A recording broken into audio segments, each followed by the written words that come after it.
Hey guys, tonight we are traveling far back, really far, into the slow heat of ancient Egypt, where the sun rises over the Nile like molten gold and the air smells faintly of wet reeds and crushed flax. You're not a tourist, not tonight. You're just another bleary-eyed linen worker, blinking against the dawn glare, about to spend your day doing something profoundly ordinary and surprisingly sophisticated, ironing clothes without a single spark of electricity. You probably won't survive this shift. To be honest, Egyptian summers make your favorite dry cycle look like air conditioning. So, before you get comfortable, take a moment to like the video and subscribe, but only if you genuinely enjoy what I do here. And, as always, I'd love to know where you're listening from and what time it is there. Are you somewhere rainy at midnight? Or maybe hiding from daylight like a desert cat? Now, dim the lights, maybe turn on a fan for that soft background hum, and let's ease into tonight's journey together. You start your morning before the sun is fully up, the Nile still wrapped in mist like gauze. The world feels half awake. A faint rustle of palm fronds mixes with the distant lowing of cattle. Around you, figures move quietly, linen workers, temple servants, farmers ferrying water in clay jars. The air tastes faintly metallic, that unique Nile blend of silt and salt. You pull a length of rough flax fiber through your fingers and feel the tiny ridges catch on your skin, each one waiting to become a fine white thread. The Egyptians, of course, loved linen. Cotton hadn't arrived yet, and wool, itchy, heavy, animal-smelling, was considered unclean. So linen was everything: clothing, shrouds, bandages, curtains, even currency at times. In fact, one inscription brags about a temple tax being paid in 10,000 bolts of the finest white linen. That's like paying your rent with laundry detergent coupons, but somehow fancier. You watch the first workers head down to the river. They're carrying baskets full of pale fabric that shimmer slightly in the dawn light, like sheets of moonlight made tangible. One woman hums softly, and you recognize the tune. It's an old working song about the goddess Neith, patron of weaving and war. A strange pairing, though maybe anyone who's ever untangled thread understands that weaving is a kind of battle. Historians still argue whether these workers were free laborious, temple staff, or slaves attached to wealthy estates. The truth, as usual, probably depends on the century and who owned the fields. But for now, everyone's just focused on getting the laundry done before the sun becomes unbearable. You wade into the shallows. The water is surprisingly cool, slipping around your ankles. Someone nearby cracks a joke about the crocodiles watching from downstream. Probably not true, but you step a little closer to the shore anyway. A line of smooth stones forms a kind of washing platform, worn flat by years of scrubbing. The workers dip the fabric, beating it gently against the stones with rhythmic slaps. Each smack sends up tiny arcs of droplets that catch the light like scattered gems. It's oddly hypnotic, like a metronome for the ancient world. The detergent of choice here isn't soap as we know it.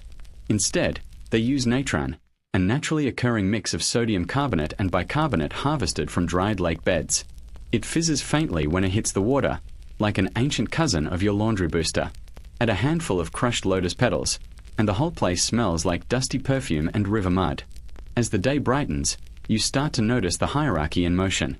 One woman directs others briskly, wearing a linen wrap so fine it's almost translucent. Another, older worker mutters about her aching back but keeps scrubbing anyway.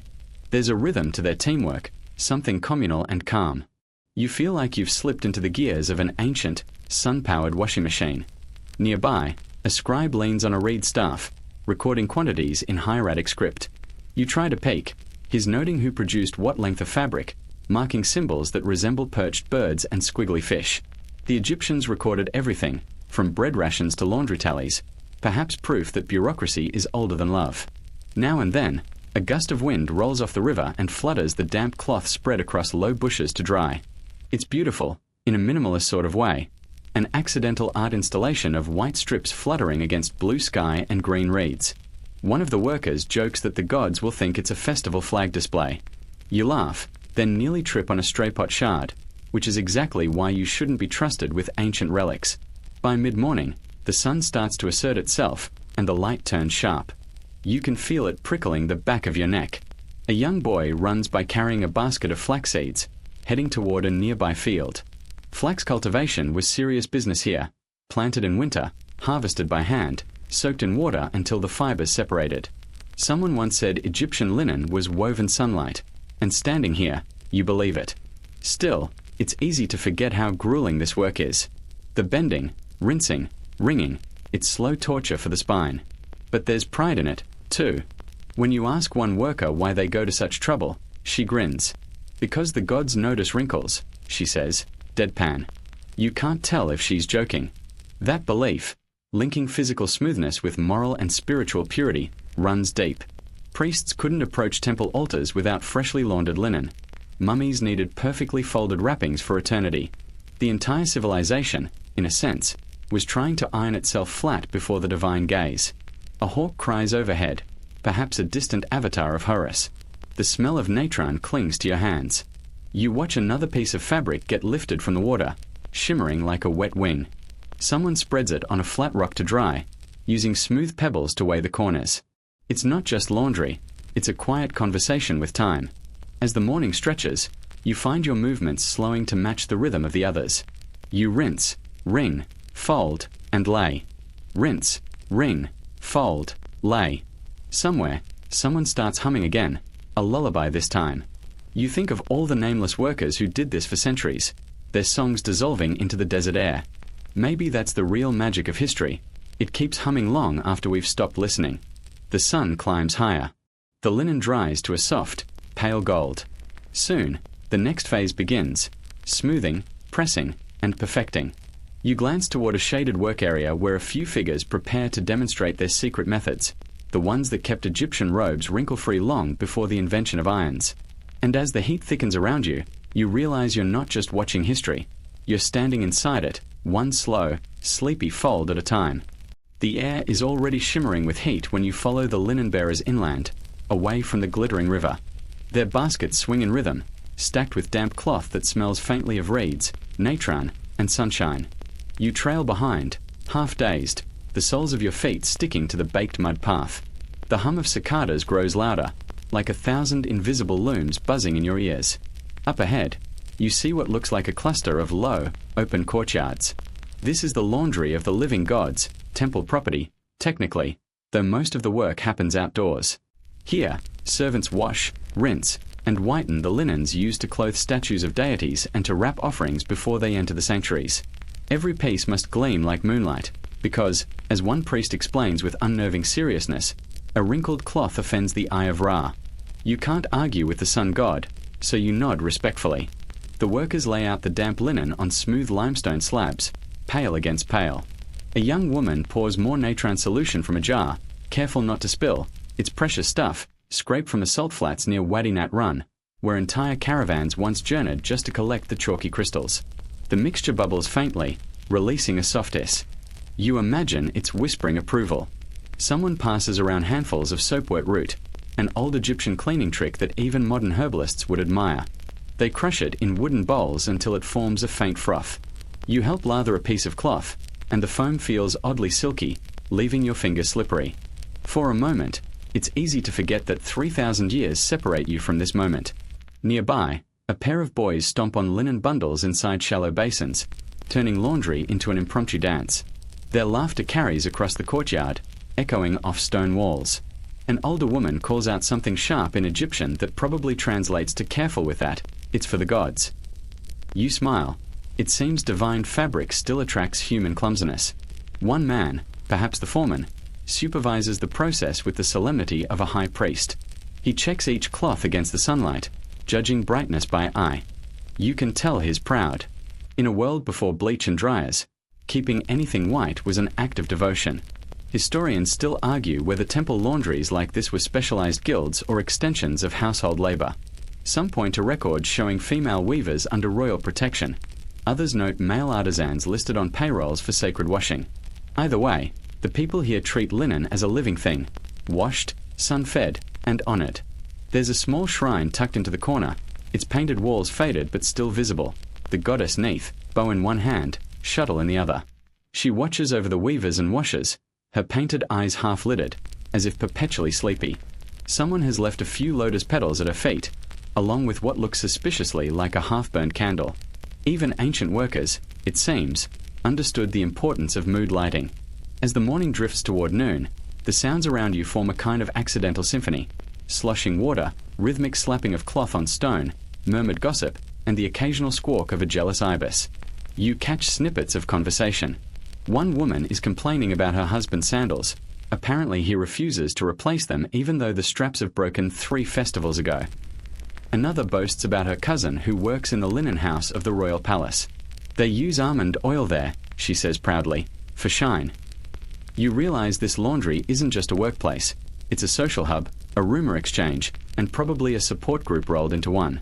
You could call it the world's first water cooler chat, minus the air conditioning. As the linen dries on the stones, workers begin to sprinkle fine desert sand across the surface. It helps draw out moisture evenly, prevents spotting, and, when brushed off later, leaves a faint polish. You run your fingers through the sand. It's hot, almost silky, slipping through your hand like warm flour. You imagine someone, centuries later, rediscovering this technique and calling it exfoliation. A child toddles by carrying a miniature jar of natron and nearly drops it. A chorus of adults groans in unison. You can't help but laugh. The child beams as if supervising the entire operation. Perhaps they'll grow up to become the next overseer of sacred laundry. Everyone starts somewhere. The air thickens as the sun climbs higher. The workers retreat briefly to the shade of reed mats, sipping cool water from clay jars. The sound of swallowing is oddly satisfying, the universal sigh of people who know there's still hours of work left but no hurry to rush. One woman passes you a piece of flatbread, surprisingly soft and fragrant. You bite into it, grateful. She gestures toward the linen with her chin. Soon, we polish, she says, her voice flat but kind. The gods notice dullness, too. You nod, solemn, as though this is breaking news. There's a certain tranquility here, beneath the sweat and chatter. Every task is small, repetitive, and strangely soothing, like embroidery for the soul. You think about your own rushed world, where machines hum and timers beep. These people lived in a rhythm dictated by heat, humidity, and the patience of sunlight. Maybe that's why their work endures. It's literally baked into the day. You find yourself leaning against the limestone, half dozing as a lazy breeze rolls through. The smell of clean fabric and warmed natron fills your lungs. You can almost hear time stretching thin, elastic, like the threads drying nearby. Then someone nudges you. It's time for the pressing stage, the magic trick that made Egyptian linen so perfectly smooth long before the word iron meant anything but metal from a sky. You rub your eyes, shake off the drowsiness, and follow the group toward another courtyard where polished stones and mysterious jars wait in the sun. One of the men grins at you. Ready to make the cloth sing? He asks. You don't know what he means yet, but the tone suggests that what's about to happen will be equal parts art and absurd patience. The workers gather, taking up smooth oval stones, gleaming like river pebbles rubbed flat by time. The linen is damp, the air heavy, and everything smells faintly of effort and eternity. Before you can ask a single question, a woman begins to hum again, the same slow rhythm as before, but now steadier, almost hypnotic. You realize it's the pulse of the work itself, the tempo of a civilization pressing its wrinkles from history.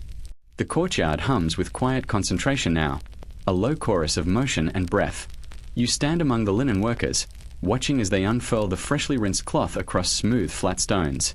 The fabric gleams in the light, white with a hint of cream, like milk warmed by the sun. Someone hands you a small rounded pebble, polished smooth as glass, and gestures for you to try your hand. It's heavier than you expect. You kneel and press the stone down, dragging it slowly over the damp linen. The texture beneath your palm feels cool and alive, each fiber shifting minutely under pressure. The woman beside you nods approvingly. Smooth like the temple floors, she says, and you feel a brief thrill. Congratulations from someone who's done this her whole life. This is how the Egyptians ironed, without fire, without steel, and certainly without cords or plugs. They relied on friction, pressure, and the searing heat of their environment. The process had a rhythm: rub, shift, sprinkle sand, rub again. The sun did half the work, the hands did the rest. Historians still argue whether they sometimes heated the stones slightly in the sun to improve results. Some say the smoothers of royal households had access to specially carved basalt slabs that could retain warmth. Others believe even gentle heat risked scorching fine fabric, so the best workers used only the sun's ambient warmth. You watch the older woman test a stone surface with the back of her hand, an intuitive check, as practiced as any modern dry cleaner's flourish.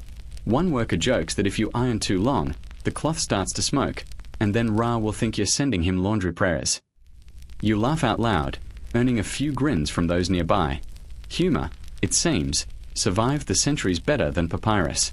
To one side, a man kneads the linen like dough, working the stiffness out of thicker pieces. He hums under his breath, a tune that keeps his pace steady. His hands are wide and calloused, moving in patient circles. It's mesmerizing, like watching someone polish time itself. You realize that ironing, in its earliest form, was less about removing wrinkles and more about coaxing the cloth to behave, a soft negotiation between human and material. Someone calls your attention to a curious jar resting near the stones. Inside is fine, warm sand. You watch as a worker takes a handful and sprinkles it over a cloth, then folds the linen carefully around the sand itself. They roll the bundle lightly, pressing it under their palms before shaking the sand back out. The result is faintly crisper, drier, an ancient form of dry pressing. You can't help smiling. 3 millennia later, someone would proudly patent a sand-heated iron, not realizing the Egyptians had already been there, barefoot and humming. The day ripens into late morning, and the light takes on that shimmering quality that makes every surface look liquid. The air smells of dust and faintly of sweat, honest, hard-working air. The rhythm continues. Rub, lift, smooth, fold. There's a meditative calm to it. You can feel your shoulders relax even as your arms ache slightly. A small child, maybe 6 years old, sits nearby with a wooden toy shaped like a goose. Every few minutes she mimics the adults, running a pebble over her own scrap of linen, tongue poking from the corner of her mouth in deep concentration. When you smile at her effort, she beams proudly, as though she's just ironed the royal banner itself. Nearby, one of the senior workers mutters a phrase that catches your attention. The cloth must remember the sun. You ask what she means, and she shrugs, eyes narrowed in concentration. If you smooth it in shade, it will wrinkle again, she explains. But under the sun, it learns to stay calm. You're not sure whether that's practical advice or philosophy, but either way, it's poetic enough to stick in your mind. You take a moment to look around. The pressed linens, now bone dry, are folded into precise rectangles, stacked neatly on reed mats. Each one bears faint diagonal creases, an intentional pattern, not a flaw. The Egyptians loved order so much they even made wrinkles symmetrical. There's something strangely comforting about that, as if perfection didn't mean flawlessness but balance. A stray breeze stirs the edges of the cloth stacks, and they flutter softly. The sound is gentle, almost like pages turning. You half expect someone to whisper a bedtime story made entirely of fabric. One man wipes his forehead and chuckles. Even Pharaoh sweats, he says, but Pharaoh's linen does not. That's joke number 2 for the day, and it earns a ripple of quiet laughter. You realize that everyone here, even the stern overseer, is a little giddy from the heat. The air itself seems to shimmer with the delirium of hard work and mild absurdity. There's also a faint musical undertone to the scene. The click of stone against stone, the brush of fabric, the distant thump of looms from a nearby weaving house. You close your eyes for a moment, letting the sounds merge into a sleepy rhythm. This is what time must have sounded like before clocks existed. Just hands, air, and repetition. Someone suddenly holds up a finished piece of linen, sunlight passing clean through it. It's almost transparent, yet strong. The worker smiles in quiet satisfaction. This fabric will become a priest's robe, worn once and purified again tomorrow. You realize the effort behind every seemingly simple sheet, each one touched by dozens of hands, each hand leaving an invisible fingerprint of warmth and care. There's a tiny superstition whispered among the younger workers. If you press a garment perfectly flat, the gods will notice and wear it in a dream. It's said that's how new fashions spread in the afterlife. You grin. It's half joke, half prayer, and you can't help picturing a very fashion-forward Osiris admiring his reflection in a polished bronze mirror. By the time the sun begins to lean westward, your arms feel heavy, but the courtyard gleams with the sight of dozens of immaculate folds. They glimmer faintly, the way moonlight does when caught on moving water. The workers begin to gather their tools, stones placed neatly in baskets, cloth stacked, jars sealed. The air is still hot, but the mood has softened. Someone stretches luxuriously and says, "Now the gods will look their best." You imagine divine beings somewhere in the unseen world, nodding approvingly at the scent of fresh natron. As the crowd disperses, you glance back at the quiet stones, each one holding a ghostly warmth from the day's labor. You feel the oddest sense of respect, not just for the skill, but for the patience it takes to polish fabric with sunlight. The river glints in the distance, promising coolness, and you know you'll head there next. But for now, you let your fingers rest on one last length of linen, smooth, crisp, impossibly clean, and think, not for the first time, that there's something holy about a wrinkle-free fold. You stretch your back, blinking against the glare as the last pressed linen sheets are gathered into tidy bundles. The work slows, but the air still vibrates faintly with heat. You can taste salt on your lips, and you realize it's not just from sweat, it's the faint residue of natron drifting like invisible dust. You inhale, and it burns sweetly in your nose, sharp but oddly clean. The woman beside you, same one who scolded the boys earlier, pats a stack of freshly folded cloth and says, "Now the gods may breathe." Her tone is matter-of-fact, but the words catch your attention. Linen wasn't just clothing here. It was purity made visible, a declaration that your body, and by extension, your spirit, was in harmony with cosmic order. In ancient Egypt, cleanliness was next to godliness, quite literally. Every morning, priests washed head to toe in cold water drawn straight from the Nile, shaved every inch of their bodies, and wrapped themselves in spotless linen before entering temple grounds. To wear soiled or wrinkled fabric near a shrine would be like tracking mud into a modern art gallery, utterly unthinkable. Historians still argue whether this obsession was religious or simply practical in the relentless desert heat. But either way, it gave linen an almost mystical prestige. When the Greeks later wrote about Egypt, they described its people as the pure ones, always bathing, always wrapped in white, as if trying to outshine the sand itself. You look around and see it now, how every crease, every fold, carries a quiet message. To appear smooth and spotless wasn't vanity. It was alignment with Ma'at, the Egyptian concept of truth and balance. Even the gods, in statues and reliefs, wore pleated garments that seemed eternally crisp. A single wrinkle might signal disorder, a tiny rebellion against perfection. You can't help smirking. Imagine explaining that to your modern laundry pile. "Sorry, I can't meet chaos incarnate today. I'm out of starch." One of the older workers catches your grin and raises an eyebrow. "You think this is foolish?" she asks. Her voice is teasing, but her eyes are sharp. You shake your head quickly. "No," you say, "I think it's beautiful." She smiles faintly. "Good. Beauty is part of order." As the day pushes toward noon, you all move into a shaded corridor along the temple wall. Here, racks of finished cloth hang like banners in a breeze. They whisper softly when stirred, a sound that reminds you of distant waves. The foreman inspects each length carefully, murmuring short approvals. You notice a scribe nearby marking symbols onto a clay tablet. Inventory, most likely, to track which cloths will clothe which idols or line which sanctuaries. Bureaucracy and divinity, still best friends after all these centuries. He reads aloud in a low monotone, 2 bolts for the priests of Horus, 1 for the embalming chamber, 1 for the offering altar. You picture a filing cabinet somewhere in the afterlife, groaning under the weight of celestial laundry lists.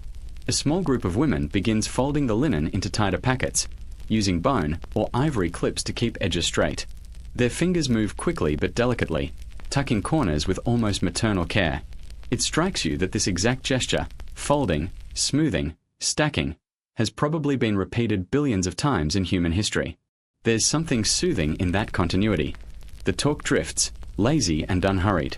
Someone mentions a wedding preparation in the city, the bride's family supposedly ordering 20 bolts of fine linen woven with blue thread. "Blue," one woman scoffs. "Only the gods look good in blue." The group laughs.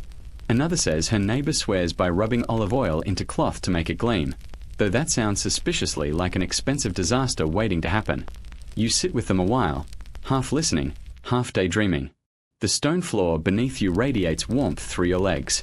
Insects hum overhead. The faint scent of burned incense wafts from a nearby shrine.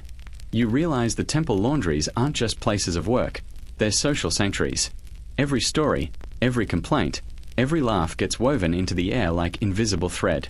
And then, inevitably, someone starts a small debate, the kind that's probably echoed here for centuries. "Do you think the gods really notice?" asks one woman, wringing out her scarf in thought. Another shrugs. "If they didn't, why would we keep doing it?" A third chimes in, eyes glinting. Maybe they notice the trying. The conversation drifts into soft laughter and silence again, but the thought lingers. Maybe perfection isn't the point. Maybe it's the gentle, daily act of trying to make something pure. You can't help noticing, too, how linen and life seem to mirror each other. Every day starts rough and wrinkled, then slowly smooths out under the right mix of patience, warmth, and a little elbow grease. Maybe that's why this ritual feels so universal. Even without electricity, they found a way to polish chaos into calm. Outside the shaded corridor, the air quivers. You step into the sunlight again, and for a moment, you're blinded by the brightness bouncing off all that pale fabric. It's like stepping into a dream made entirely of reflection. The workers scatter the last pieces of cloth across flat surfaces to dry completely. The river glimmers in the distance, a slow-moving mirror of light. A priest passes by, his linen robes gleaming unnaturally white. He smells faintly of lotus and myrrh. When he nods in greeting, you see the faint lines of starch at his sleeves, sharp as origami. You have to fight the absurd urge to ask which worker pressed them. Nice pleats. Father, who's your laundress? But you manage to keep a straight face. He stops briefly to bless the workers, drawing a quick ank in the air. May your cloth carry the light of the sun, he murmurs. It sounds poetic, but in this place, it's also literal. The linen you helped press today will drape the statues of gods tomorrow, absorb incense smoke, then be washed again to repeat the cycle. It's laundry as liturgy. The heat presses against your shoulders like a physical weight. Someone brings out small cups of cool barley water, sweetened slightly with dates. You drink, grateful, feeling the sugar wake up your senses. The flavor is faintly malty, comforting. For a brief moment, you think you could stay here forever, caught between chores and holiness, between the smell of sun and salt. But there's still more to learn, because for all their purity rituals and divine laundries, the Egyptians also had very human routines. Drying tricks, folding competitions, gossip about who had the softest tunic in town. You hear laughter rising from a nearby courtyard again. Another batch of linen is being lifted to the roofs, where the heat will finish the job and the insects hum like tiny overseers. You follow the sound, already half dreaming, the sunlight thick as syrup around you. The day is far from done, and the linen, well, it's still got a few wrinkles left to conquer. The rooftops of Thebes are alive with motion by early afternoon. Soft fabrics catching the wind, voices drifting upward, the faintest shimmer of mirage rising from the horizon. You climb a narrow mud brick stairway, your hand brushing the warm wall for balance.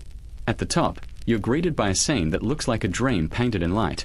Rows upon rows of linen sheets, drying in the sun like sails waiting for the breeze to take them somewhere holy. You pause for a moment, squinting against the glare. The white cloth practically glows. A lazy hush blankets everything, broken only by the faint chirp of desert sparrows and the steady whir of insects. The workers up here move slowly, almost languidly. They spread, lift, fold, adjust, every motion purposeful but unhurried. This is the quietest part of the day, when even time itself seems to nap. You crouch near the edge of the roof where two women are carefully realigning a sheet that's starting to curl in the heat. One of them looks up and grins. If the corners lift, she says, the gods will think it's trying to fly away. You can't help but laugh softly. And that's bad, you ask. She winks. Only if it reaches them before we finish our work. It's the kind of humor that keeps everyone from melting into puddles. Historians still argue whether Egyptian linen was always pure white or if natural hues, cream, pale yellow, even light blue, were acceptable for everyday use. What's certain is that sunlight itself was the final ingredient. No bleaching chemicals, no mechanical dryers, just the relentless Egyptian sky, which could bake laundry so thoroughly that even mildew didn't dare show up. You realize that, in a sense, the whole civilization ironed by weather forecast. A young man nearby uses a reed rake to gently turn the fabric, his motions practiced and patient. The sun must touch both sides, he explains. If it doesn't, the moon will complain. Another joke, but half superstition, too. You sense that to them, the heavens are always watching, not in judgment, but in partnership. The air smells faintly of hot clay, linen, and something green, the faint vegetal scent of flax. Sweat trickles down your neck, and you wipe it away with the edge of your borrowed wrap, which by now looks distinctly less crisp than the divine laundry all around. You sigh. I'd never make it as a temple washer, you mutter. The woman beside you shrugs. The gods have many jobs. Maybe yours is just to tell the story. It's a kind thought, and it lands somewhere deep in your chest. The heat deepens, heavy but oddly soothing, like a warm blanket instead of a punishment. Insects hum lazily over the rooftops, and you notice little lizards darting between cracks in the brick. Someone nearby sets down a clay pot, and steam curls up from the mouth. You peer inside. It's filled with sand so hot it could roast chickpeas. The man dips a small linen square into it, shakes it out, then smooths it against the stone. You realize what he's doing. The sand's residual warmth is acting as a primitive heat press. The result is startling. Crisp folds that hold their shape even after cooling. Only for special pieces, he says, catching your curious look. Temple ones. Or a bride's veil. You nod, watching the steam rise, fascinated. A practical technique wrapped in quiet reverence. You remember the words from earlier. The cloth must remember the sun, and smile to yourself. Clearly, this sand trick is how they make sure it never forgets. In the distance, a faint breeze stirs the fabric. Every sheet ripples softly, and the sound they make together is like breathing. You imagine the city exhaling through linen lungs. It's easy to see why ancient poets compared white cloth to light itself. In this heat, they're almost indistinguishable. You find a shaded spot and sit for a while, just watching. The rhythm of it, the lift, shake, fold, repeat, is hypnotic. Somewhere below, someone plays a slow melody on a double flute. The tune floats upward, lazy as the air. You close your eyes and let it sink into you. When you open them again, the light has changed. The linen no longer blazes. It glows, softened by the lowering sun. Workers start gathering the finished pieces, stacking them in bundles tied with thin cord. The mood lightens further now that the hardest hours are over. Someone cracks a joke about a missing sheet being stolen by Ra himself, and laughter ripples through the group. One woman waves a bundle in your direction. "Here," she says, handing it over. "You've earned your share." You lift it, surprisingly light, impossibly smooth. "What happens next?" you ask. She gestures toward the streets below. "Now we take them home, or to the temple. But first, we fold." Folding, the quiet finale to a long day's effort. You imagine how each piece must be stored, perhaps scented with oils or sealed in baskets. It's the moment when the chaos of the morning's washing resolves into order again, and you can almost hear the universe exhale. But before heading down, you pause to look out over Thebes. From this height, the city glows softly in the late sun. Roofs, courtyards, and walls shimmer in beige and gold. The Nile glints like a slow vein of light. Smoke curls from small cooking fires, the smell of lentils and onions drifting faintly upward. You think of the workers below, farmers, potters, scribes, each with their own tiny rituals of order, smoothing the rough edges of daily life. It's strange how something as mundane as ironing can reflect an entire worldview, a constant, gentle fight against disorder. You stand, stretch again, and pick up the bundle. The warmth of the linen seeps into your arms, soft and grounding. Somewhere below, a donkey brays with impressive self-importance. Someone shouts back a sarcastic yes, "Pharaoh, we hear you," and laughter erupts again. Humor, the eternal relief valve of human existence. The stairs down are narrow, your shadow stretching long before you. The air feels heavier here, as though the sunlight itself has weight. You catch glimpses into open courtyards, children playing with clay toys, old men repairing sandals, a cat sprawled like royalty on a cool step. Life hums along, practical and sacred at once. At the base of the stairway, the linen bundles are already being sorted. Some will go to the marketplace, some to temple stores, some to private homes. One woman shakes her head and mutters that her cousin keeps folding cloth like a mad ibis, and refuses to admit her corners are uneven. You chuckle quietly. Apparently, even in the age of pyramids, there were domestic debates about proper folding technique. You glance once more at the rooftops above, where the last few sheets still flutter. The sun dips lower, spilling liquid gold across the fabric. The world softens, edges blurring. You realize that every wrinkle pressed out today will come back tomorrow, and yet they'll smooth it again anyway. That's the point. Ritual repetition. Not permanence, but persistence. The air cools slightly. You feel your body slow to match the rhythm around you. The day's work is nearly done, but the story still stretches ahead, just like the river, long, patient, and quietly eternal. You follow the bundle of linen through winding streets that smell of clay, bread, and Nile silt. The sun dips low, scattering amber light on walls the color of honey. Your guide, a woman named Jedit, balances a stack effortlessly on her head, her posture perfect despite the long day. "You walk like a foreigner," she teases. You glance down at your sand-covered feet and shrug. Because I am one, you reply. She grins. Then tonight you'll walk like an Egyptian, slow, steady, and pretending the dust doesn't exist. You trail behind her toward a courtyard where other women gather around baskets of fresh cloth. Here, the atmosphere shifts. Less work, more domestic calm. Children chase a chicken, an old man snores in the shade, and someone hums a tune that sounds as old as the river itself. Jedit sets her bundle down with a soft thump and sighs, her muscles loosening. Now, she says, we fold what the sun has blessed. You kneel beside her. The linen is warm, soft, smelling faintly of smoke and river wind.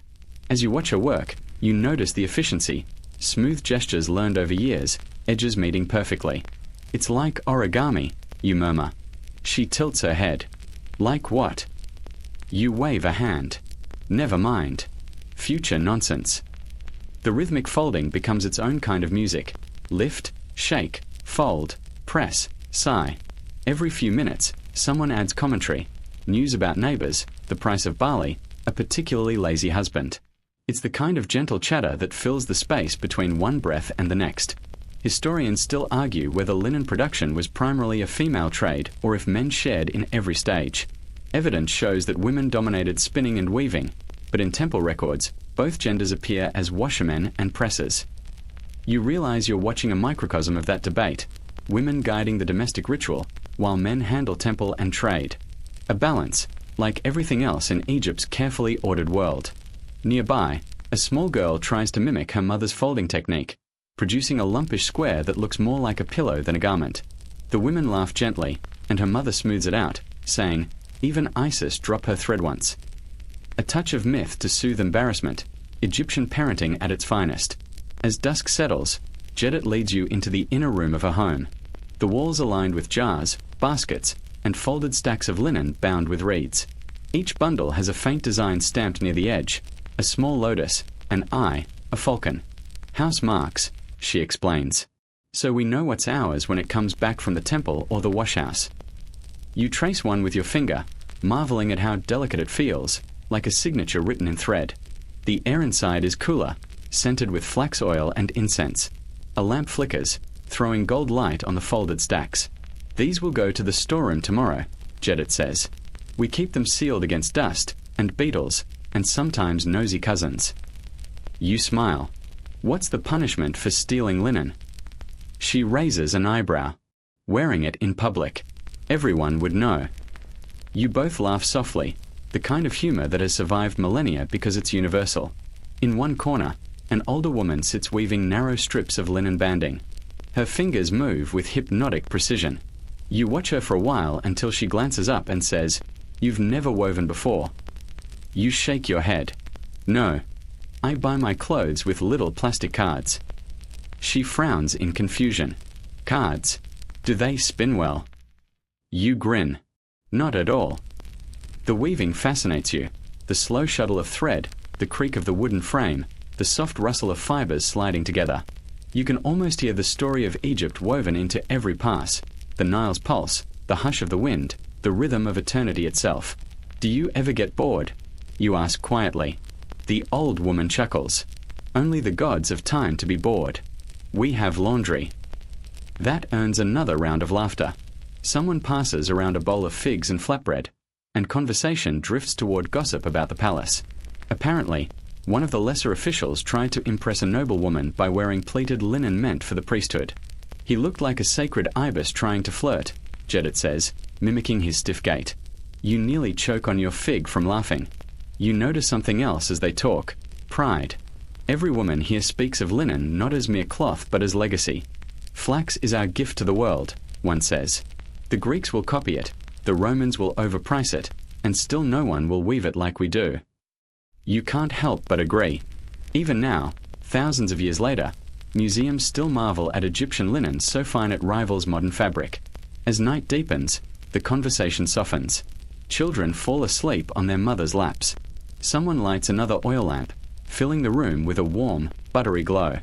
You feel your own eyelids grow heavy, lulled by the rhythm of the women's voices and the faint rustle of cloth. It's hard to imagine electricity ever improving on this scene, this mix of work and rest, repetition and peace. But Jedit isn't quite done yet. She pulls a smaller bundle from a chest and unwraps it reverently. Inside lies linen so thin it's almost translucent. Wedding cloth, she explains. Woven from the first flax of the season. It brings luck. You touch it gently, feeling the impossibly smooth texture. This must have taken forever, you whisper. 3 months, she replies proudly. And worth every day. You sense something sacred here, patience as devotion. Every fold, every smooth edge, every faint crease pressed out by hand is an act of quiet faith. A question nags at you. Do you ever think about who wears what you make? She looks thoughtful. Sometimes. But it doesn't matter who wears it. What matters is that it lasts. You nod slowly, understanding more than you expected to. Outside, the last orange light fades from the courtyard. The hum of the city quiets to a soft drone. Frogs near the river, a few distant drums, someone singing to their child. You lean back against the wall, feeling the cool clay behind you. The folded linens gleam faintly in the lamplight, stacked like pale monuments to order and endurance. You glance at Jedit one last time. She smiles faintly, eyes half closed. Tomorrow, she murmurs, we start again. The river never stops flowing, and neither do we. You let her words settle. The rhythm of ancient life continues, steady, humble, eternal. You close your eyes and imagine those folded linens breathing in the dark, holding centuries of sunlight in their threads. The next morning begins with the faint shimmer of dawn reflected on the Nile. The air is cooler now, almost forgiving, though the promise of heat still lingers behind the horizon like an uninvited guest. You step into the courtyard again, where Jedit and her neighbors are already at work, unrolling bundles of freshly pressed linen to deliver to different clients. Today, your path follows the finished cloth as it wins its way through the heart of Thebes, from humble homes to bustling markets to the gates of the temple itself. You quickly realize that in this city, everyone wears linen, but no two garments speak the same story. You start with the workers, the men who ferry jars of water, the fishermen mending nets, the farmers returning from the fields. Their tunics are short, practical, often patched and sun-bleached to the color of sand. The fabric hangs loose for air and ease. One man laughs as he sees your fascinated stare.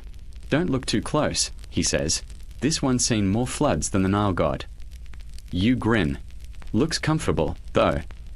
It's supposed to be, he replies, stretching. Can't chase stray goats in pleats, can you? You admit he's probably right. Historians still argue whether commoners' clothing was dyed or simply left natural. Most evidence suggests that bright colors were rare for daily wear, but sometimes, small touches, blue borders, faint ochre lines, hinted at personality or family trade. You spot a linen kilt with tiny green stitching and point it out. For luck, the man explains, or for gossip. Depends who you ask. From there, you move into the markets, where linen is currency, status symbol, and fashion statement all at once. Stalls burst with rolls of fabric, some coarse, some whisper thin, some scented with myrrh. Merchants call out prices, weighing cloth with practiced flicks of the wrist. You watch as two women argue good-naturedly over a bolt of pleated linen, each insisting she saw it first.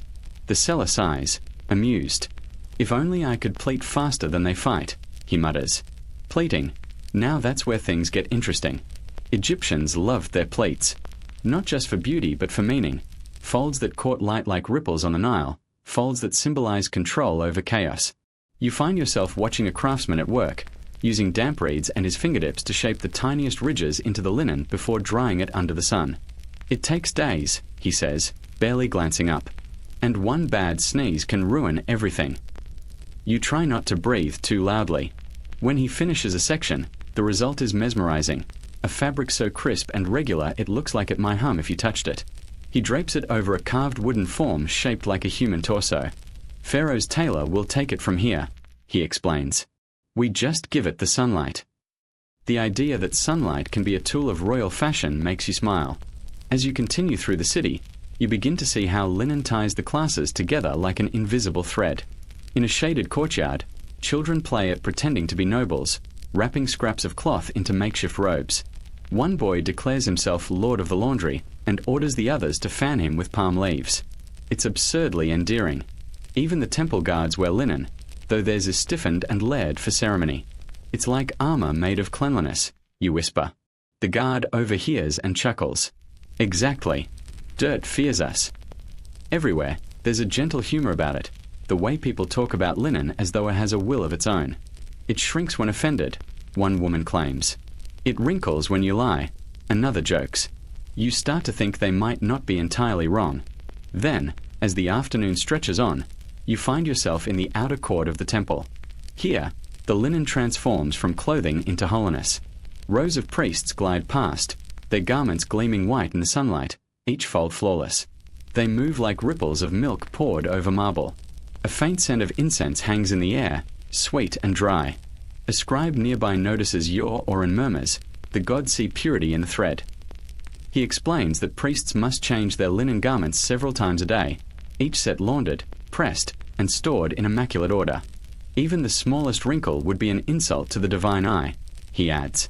You glance down at your own rumpled wrap and decide the gods would probably find you mildly offensive right now. Historians still debate whether priests' linen had magical properties, if certain patterns or weaves were thought to ward off evil or attract blessings. Some records suggest priests slept in linen shrouds not for comfort, but for ritual purification. You can't help but imagine the scene, an entire room of sleeping priests, perfectly folded into crisp white sheets, looking like a catalogue for the afterlife. One elderly attendant catches you smiling and says, "You think it's strange?" "Just meticulous," you answer. He nods. The gods notice small things. So we practice noticing, too. His words linger with you as you leave the temple grounds. Maybe that's the real secret behind Egyptian linen, not just the craftsmanship, but the attention. Every thread, every crease, every careful motion is a meditation on order. In a world of sand and chaos, they found serenity in the smoothness of cloth. On your walk back toward the river, the light softens again, brushing the city in gold. The market's quiet. You pass a group of young scribes lounging by the water, their linen tunics stained with ink. "The mark of intellect," one says proudly, showing a blue smudge on his sleeve. You laugh. "Or of clumsiness." He shrugs. "Same thing, sometimes." You pause near the water's edge where linen banners flutter in the faint evening breeze. Their pleats shimmer like ripples on the river itself. You think about how many hands, how many hours, how many lifetimes have gone into keeping that fabric smooth, generation after generation, chasing perfection they knew would never last beyond tomorrow. You run your fingers along the edge of one banner. The texture is fine, almost silky. You wonder how it will look after another day in the sun, after another washing, another round of hands pressing and smoothing. The cycle feels endless but also soothing, like breathing. The wind picks up, carrying the faint scent of lotus and wet clay. Someone nearby hums a working song, its rhythm slow and hypnotic. You realize it's the same cadence as folding linen, the same tempo as rowing boats or grinding grain. The whole civilization seems to pulse at that steady human pace, never hurried, never idle. You look back at the temple one more time. The priest's robes still glow white against the dusk, pure as moonlight. You smile and whisper to yourself, maybe the gods just like clean laundry. By the time the next day's light spills over the horizon, the hum of industry has already begun again. You're standing near the workshops on the city's edge, where the smell of hot sand, ash, and flax fills the air like a strange perfume. Here is where the magic of smoothness truly happens, the domain of tools and tricks, of quiet genius hidden in plain sight. The workers move with calm precision. You watch a man heat a round clay jar filled with sand over a small charcoal brazier. When it's hot enough to make the air shimmer above it, he pours the contents into a shallow basin, letting the sand spread evenly. Then he lays a damp linen strip across the top, presses it with a polished river stone, and waits. The hiss of moisture-meeting heat is faint but satisfying, like the world's oldest version of steam pressing. You crouch down, fascinated. "That actually works?" you ask. The man chuckles without looking up. "Of course it does. The trick is patience. The sand never lies." Historians still argue whether such sand heating methods were universal or limited to temple workshops, but archaeological finds hint at similar tools, smooth basalt stones and flat pottery discs with traces of soot beneath. You imagine some apprentice, centuries ago, accidentally burning a hole through his master's prized cloth and muttering apologies while everyone pretends not to laugh. Nearby, another artisan uses a different technique. He takes a lump of polished ivory and rubs it along the cloth with long, rhythmic strokes. The friction alone smooths wrinkles, leaving a faint sheen. You try it yourself on a scrap and nearly drop it when it squeaks. He grins. You'll learn. The linen listens when your hands are steady. You suspect is half teacher, half philosopher. The workshop is full of such small wonders, ingenious, humble tools that seem almost alive with memory. A woman uses a flint scraper to remove stray fibers from a robe surface. Another woman sprinkles water from her fingertips, whispering a short prayer before smoothing the cloth again. For patience, she explains. Sometimes it helps. You can relate. In one corner stands a chest filled with curious items, rounded stones, fragments of shell, shards of polished pottery. Jedit joins you there, holding up one of the pieces. We call these our quiet tools, she says. They do not shout like fire or water. They whisper the fabric into place. She demonstrates by dragging the smooth shard over a crease until it disappears. You nod in appreciation. So it's like the world's first iron. She laughs softly. If you wish. Though I think your word sounds too heavy for something so delicate. You try to picture the lineage of this act, how thousands of years later, people will still be smoothing cloth with heat and pressure, though with electricity instead of sand. The gesture itself, though, hasn't changed. The same motion, the same goal, to make chaos neat again. A young apprentice approaches carrying what looks like a lump of baked clay shaped roughly like a loaf of bread.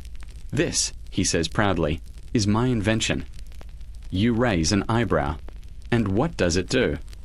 He places it near the brazier until it warms, then presses it gently over a piece of linen, rocking it back and forth. When he lifts it, the surface is perfectly smooth. Better than sand, he declares. No mess. Jedit watches, unimpressed, until it cracks. It won't crack, he insists. It will, she replies, smiling. He sighs dramatically, the eternal sound of apprentices everywhere. You suppress a laugh. Historians still argue whether this moment counts as innovation.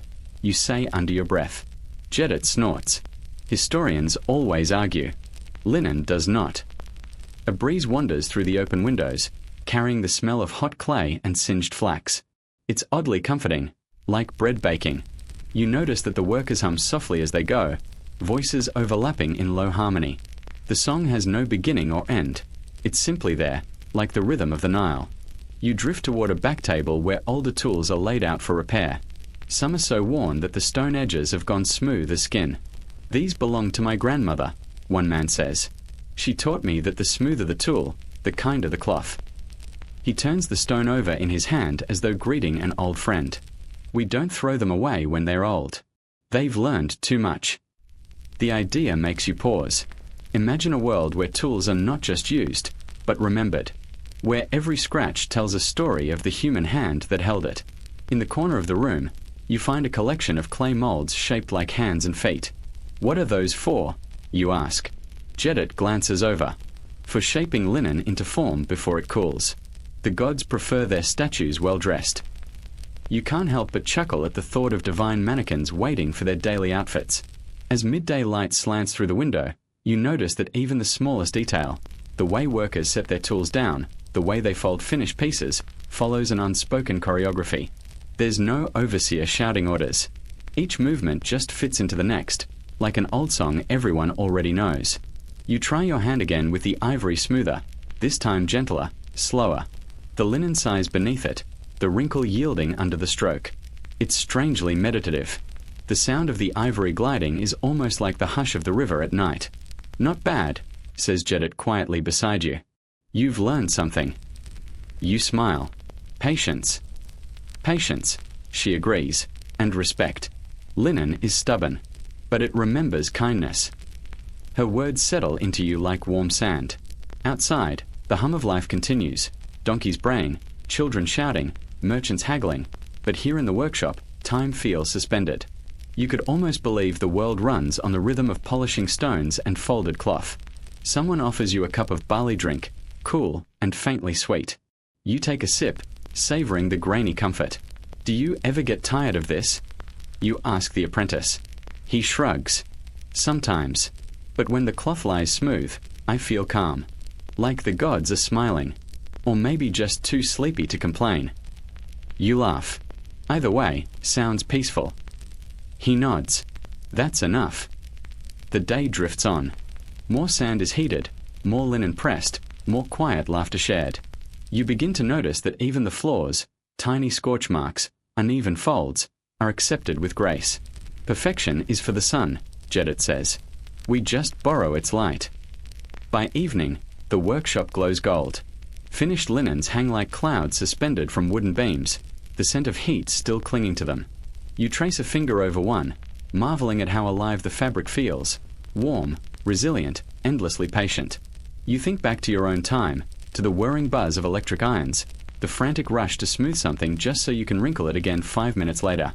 Somehow, the Egyptians seem wiser. Their ironing isn't about appearances, it's about rhythm, repetition, pace. As you step outside, the last rays of sun catch the hanging linen, and for a moment, the entire street seems to shimmer. You pause, taking it in, a quiet ache of admiration curling through you. The tools may be primitive, but the philosophy behind them feels eternal. Slow down, smooth what you can, and let the rest unfold naturally. Night has settled softly over Thebes, and the air carries a hush that feels almost sacred. You walk toward the edge of the city, where the land rises slightly, a ridge overlooking the fields and the distant glow of tombs lit by flickering oil lamps. It's quieter here, the Nile a black ribbon of stillness under the stars. The smell of resin, incense, and dried herbs drifts through the darkness. You soon realize that this place, too, has its linen, only now it's not for the living. The workshop of the embalmers glows faintly from within, lamplight spilling through narrow slits. You hesitate at the entrance, but a priest gestures you inside with calm familiarity, as though he's been expecting you. You've seen how linen serves the body, he says. Now see how it serves the soul. Inside, the temperature drops slightly. The air is thick with the scent of oils, cedar, myrrh, and frankincense. A group of attendants stand around a low table, each motion precise, reverent, slow. In the center lies a figure shrouded halfway in cloth, already glistening with unguents. The linen here is different, narrower, finer, woven for eternity. The priest nods to one attendant, who smooths a long strip across the figure's chest. We use the best cloth, he says softly, the kind that feels like river water when it moves. Historians still argue whether the finest mummy wrappings were made specifically for burial or repurposed from temple linens.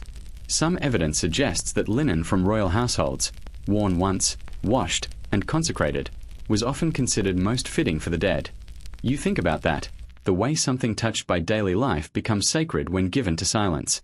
You edge closer, careful not to disturb anything. Each strip of linen is smoothed meticulously, every fold pressed to perfection. You realize you're watching the ultimate version of Egyptian ironing, a final act of order before the eternal stillness. The priests murmur prayers between movements, voices blending into the rhythm of cloth against skin. One of them, noticing your gaze, whispers, "If the linen lies smooth, the spirit rests easily. Wrinkles confuse the Ka, it may lose its way." You nod solemnly, wondering how many thousands of spirits have depended on such neat folding. A younger apprentice dips his fingers in oil and smooths another layer with tender precision. "When I was small," he tells you, "my mother used to say the dead must wear peace like a garment." He smiles faintly. Now I understand what she meant. It strikes you that even here, among jars and natron, beside the stillness of the departed, the tone is not grim. There's a quiet practicality, a focus on detail that borders on comfort. Death, in this place, feels more like an extension of the laundry process. Cleansing, drying, folding, preserving. You glance around and notice baskets of linen waiting to be used. Each piece is labeled with tiny ink marks, hieratic notes recording length and thread count. The scribes measure everything, the priest says. Even silence has its inventory. You chuckle softly, earning a faint smile from him. And what happens to the leftover cloth? "Some goes to the temples," he answers. "Some to the poor. Nothing is wasted. Linen remembers every purpose it serves." In the corner of the room, you spot a folded bundle of pale linen embroidered faintly with a blue thread. You recognize the pattern. It's the same lotus motif you saw at Jedit's home. "From her workshop?" you ask. The priest nods. "Yes. She weaves for both worlds." You picture her sitting by her lamp, hands moving through the fabric of life and death alike. Somehow, that feels perfectly Egyptian. No sharp divide, only continuity. The priest gestures for you to follow him to another chamber, smaller and quieter. Inside are rows of finished wrappings, sealed and stored, each glowing faintly in lamplight. The sight is unexpectedly peaceful, almost beautiful. "These wait for the journey," he murmurs. "Some have waited many years. Families prepare them long before they are needed." You run your fingers near, but not touching, the surface of one bundle. The linen's weave is so tight it looks like carved ivory. You can feel the care that went into it, the patience, the reverence. Historians still debate whether mummification was originally meant to preserve appearance or identity. Some say it was practical, keep the body intact, and the spirit recognizes its home. Others think it was symbolic, a way of ironing time itself, smoothing life into something eternal. Whatever the truth, the result is the same: linen as bridge between moments. As you stand there, the rhythmic movements continue in the next room. The folding, the smoothing, the whispering. It's hypnotic. You find yourself breathing in time with it, exhaling slowly. Even Pharaoh's wrinkle, a voice says behind you. You turn to see one of the older attendants smiling wryly. That's why we keep working. Death doesn't excuse bad presentation. You laugh quietly, half in awe, half in disbelief. Humor survives even here, in the presence of eternity. The priest finishes another binding and steps back to admire the work. "See," he says, nodding toward the newly wrapped form. "Perfectly smooth. That is how one greets the gods." You look again.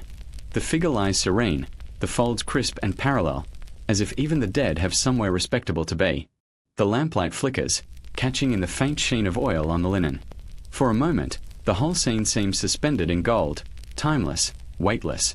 You think of all the hands that have repeated this same motion across centuries, each one smoothing a wrinkle that no one will ever see again. And you realize something quietly profound. Maybe that's the point. The care, the precision, the devotion, none of it for show, all of it for peace. As the priests begin to chant, their voices low and steady, you take one last look at the finished wrappings. The smell of cedar and linen fills the air. You imagine the spirit rising gently, guided not by grand monuments, but by the touch of human hands that believed even the afterlife deserved neatly pressed clothes. Outside, the stars seem impossibly close, mirrored faintly in the dark sweep of the Nile. The night air cools your face as you step away from the chamber. You feel a sense of strange calm, as though you've just watched time itself being folded and set aside. Tomorrow, the apprentice calls softly as you leave. We start another one. The linen never runs out. You smile to yourself, the words echoing like a lullaby. The linen never runs out. Neither does the care that binds it to every life it touches. The night deepens along the Nile, and you wander back toward the city's quieter edge, the scent of oil lamps and fresh linen clinging faintly to your clothes. The streets are mostly empty now. A stray cat pads past, silent as moonlight, pausing to watch you as if wondering whether you, too, belong to the living or the well-folded dead. You give it a nod. It decides you're harmless, and slips away into the dark. Now, let everything loosen. The story, the sand, the hum of the Nile, all of it fades into a warm blur. The linen you held in your hands a moment ago is no longer a task, but a comfort. Imagine it now, cool, clean fabric resting lightly across your skin, like the evening air itself. The river flows somewhere nearby, slow and certain, carrying centuries of stories you no longer need to remember. Your breathing slows with it. Each exhale smooths the day a little flatter. Each inhale draws in quiet, like folding the edges of the world. You might picture the gentle light of oil lamps flickering against mud brick walls, the sleepy laughter of workers finishing their chores, the hush of linen settling in baskets for the night. Somewhere, someone still hums an old work song. Its rhythm is steady, soft, almost like a heartbeat. You can drift with it if you want. No need to stay alert. You've walked the banks of the Nile, shared the air with ghosts who knew the art of calm. That's enough for tonight. So let the river keep flowing, let the sand keep cooling, and let your mind smooth itself out, like fresh cloth under patient hands. The world can wrinkle again tomorrow. Sleep well, my friend. You've earned a perfectly pressed dream. The air is cooler near the water, and every surface seems to exhale the heat it stored all day. You can almost feel the stones sighing beneath your sandals. Farther along, the same workers who once hauled wet linen from the river now doze in doorways, their heads resting on rolled cloths. The city that never truly stops moving finally hums at half speed, the pulse of ancient life reduced to a sleepy murmur. You find yourself drawn to a terrace overlooking the river. There's a low wall, smooth from years of leaning elbows, and beyond it, the night ripples gently. Someone has left a folded stack of linen on the ledge, unfinished, perhaps forgotten. You brush your fingertips across the fabric, still faintly warm, and realize this might be the last part of your quiet tour through Egypt's softest obsession. You imagine tomorrow's sun rising again, heating the rooftops, summoning the workers, the laughter, the gossip. You've seen every step now, from flax field to loom, from washing slab to priestly chamber. And through it all, one thread, literal and symbolic, ties everything together. The Egyptian world runs on linen the way your own runs on electricity. It powers the visible and the invisible, dressing both gods and commoners, living and dead. A fisherman's torch floats by on the river below, a slow ember on black water. The reflection trembles like a heartbeat. You lean your elbows on the wall and think of the word marat, order, balance, harmony, the ideal every Egyptian sought in daily life. Smooth linen is simply the physical version of that, the world pressed flat, made orderly, wrinkle-free. Historians still argue whether linen's sacred status came from its purity or its practicality. Some say it was just efficient, light, breathable, easy to wash. Others believe it carried divine resonance, woven from the very principles of cosmic balance. You're inclined to think it's both. Maybe the Egyptians never bothered to separate sacred from useful. Why should they? If something keeps you cool, keeps you clean, and keeps your God happy, that's a solid all-purpose material. Somewhere behind you, a shutter closes softly. The city is going to sleep. You can almost hear the linen itself settling, the faint creak of folded stacks cooling in the air. You picture all the households of Thebes, mothers adjusting the fabric around their sleeping children, servants draping curtains against the night flies, priests checking one last bandage in a tomb before sealing it shut. Every life, every moment, touched by thread. You smile, thinking how modern life isn't so different. Your own linen might be cotton sheets, polyester shirts, or that one slightly embarrassing bathrobe you wear while pretending to fold laundry. The materials change, but the rhythm doesn't. Humans everywhere still spend an astonishing amount of time trying to make things flat, smooth, and presentable. The Egyptians just managed to turn that into a theology. A soft breeze brushes across your face, carrying the faint aroma of crushed lotus and river silt. It smells faintly clean, like morning. You glance toward the horizon, where the sky has begun to grey ever so slightly. The first ibis stirs on a rooftop. A fisherman coughs. The city wakes again. In that half-light, you picture Jedit and her apprentices opening their workshop shutters, stretching, complaining quietly about sand in their eyes. They'll unroll the bolts of linen you saw yesterday, check for wrinkles, re-oil their stones, and start again. Their laughter will rise, soft and slow, blending with the rhythmic thump of the wash slabs. And in a temple somewhere, another priest will light incense, checking the storeroom where mummification linens are stored. He'll run a hand along one folded edge and nod approvingly. Smooth as virtue. Smooth as time. You realize, then, that this isn't just a story about ironing, it's about patience. About finding peace in the repetitive, the mundane, the boring. The Egyptians might have invented the world's first luxury fabric, but what they really perfected was the art of gentle persistence. Press the wrinkle, fold the edge, repeat until calm. You sit down on the terrace wall, legs dangling above the slow-moving river. Your eyelids grow heavy, but your thoughts wander pleasantly. You think about how the ancient workers might have hummed while they pressed their linen, turning the task into a kind of music. Maybe that hum still lingers in the desert wind, too low for you to hear but steady all the same. The cat returns, curling beside your ankle. You tell it softly, even Pharaoh's wrinkle, and it blinks at you, unimpressed. Fair enough. Even gods need good fabric care. You let your eyes close for a moment. Behind your eyelids, the Nile glows gold again, the sun rising over linen hung from every rooftop. The whole city becomes a sea of white fabric fluttering gently, an ancient flag of peace. The breeze cools, the world slows. You hear the faint lap of water and the far-off sound of oars. You breathe in, deeply. Linen, oil, and river. 3,000 years of calm distilled into one inhale. And as you exhale, you know the day's work is done. Not just theirs, but yours too. Every wrinkle smoothed, every thought folded. The past, neatly pressed.